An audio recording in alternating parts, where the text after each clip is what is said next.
అమ్మగారు బియ్యంలో రాళ్ళు ఏరేస్తున్నదండి. ఆ అమ్మగారు కొడుకు ఉన్నాడండి, చిన్నోడు. వాడు పరిగెత్తుకొచ్చాడు, చూచాడు ఆ దృశ్యం అంతా.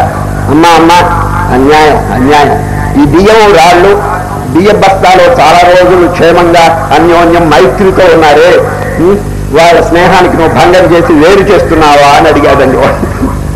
వాడు అడిగింది నిజమేనండి. బస్తాలు బియ్యం బస్తాలు ఇద్దరు స్నేహంగా ఉన్నారు, ఇప్పుడు ఇద్దరిని విడదీస్తున్నాడు. విడదీస్తున్న అమ్మగారు ఈ పిల్లవాడు అడిగాడు, ఇది మంచిదేనా అని, ఇది న్యాయమేనా అని. నాయన, బియ్యం అనేది మానవుడికి ఉపకారం చేస్తుంది, రాళ్ళు అనేది అపకారం చేస్తాయి. ఈ ఉపకారం చేసేవాడు అపకారం చేసేవాడు ఒక చోటు ఉంటే అది మంచిది కాదు, అంచేత నేను వేరు చేస్తున్నాను అని తల్లిగారు చెప్పారండి. చూడండి ఎంత బాగుంది. అదేవిధంగా మంచి చెడ్డ ఒక చోట ఉన్నప్పుడు అండి అది ఎంత మంచి ఫలితాలు కలగదండి. చెడ్డను దూరీకరించాలి, సత్సాంగత్యం.